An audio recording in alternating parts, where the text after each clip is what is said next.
Halo sobat, selamat datang kembali di channel kami, channel Tren Berita. Di hari ini, berita-berita terbaru terupdate di hari ini. Jangan sampai lupa nonton, like, komen, dan subscribe-nya. Dini Purwono jelaskan KUHP soal perzinaan, jahit mulut orang Australia. Australia memang bangke.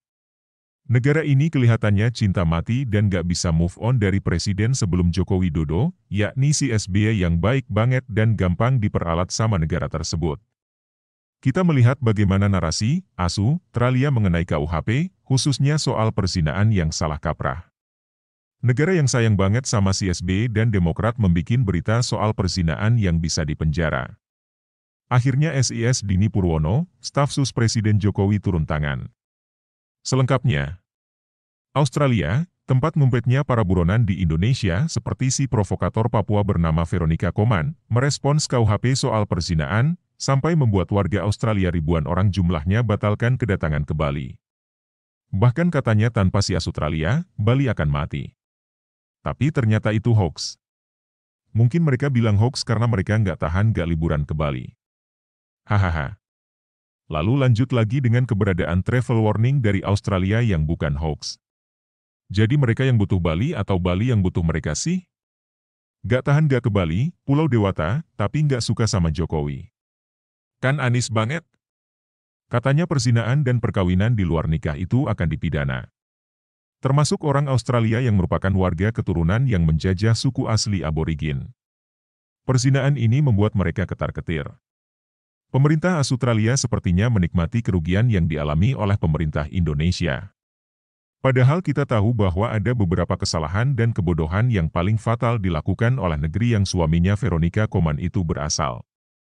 Setidaknya saya mendapatkan beberapa kecacatan logika dan narasi busuk dari negara dungu Australia yang gak rela Papua jadi bagian dari Indonesia dan membuat Veronica Koman jadi boneka Australia dengan kelompok Free West Papua.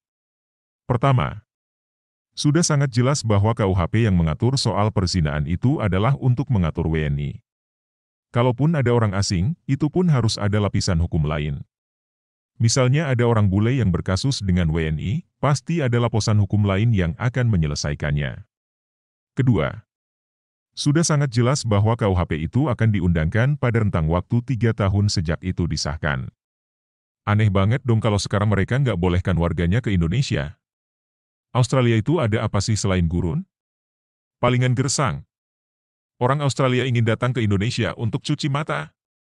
Tapi devisanya Australia malah berkurang. Ketiga dan yang paling pamungkas, Dini Purwono selaku staf khusus Presiden Republik Indonesia bidang hukum, mengatakan bahwa KUHP mengenai perzinaan itu masuk ke dalam delik aduan absolut. Yang dimaksud dengan delik aduan absolut adalah, bukan sembarang pelapor yang bisa melaporkan.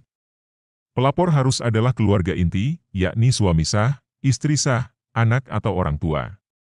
Jadi sangat jelas orang bule kalau mau gituan sama orang Indonesia pun, kalau gak ada yang lapor, ya aman. Kecuali si bule-bule nafsu sange itu melakukan hubungan itu dengan motivasi yang gak bagus. Kenapa Australia kayak asu banget sih dalam merespons? Apakah karena sekarang Joko Widodo menutup semua keran korupsi? Australia itu memang mental penjajah banget. Kalian bisa jajah aborigin, tapi gak bisa jajah Papua lewat si boneka Veronica Koman. Sumber, seword.com. Terima kasih telah mengunjungi channel kami, semoga bermanfaat, salam sejahtera selalu, jangan lupa like, komen dan subscribe-nya, sampai jumpa lagi di berita-berita kami.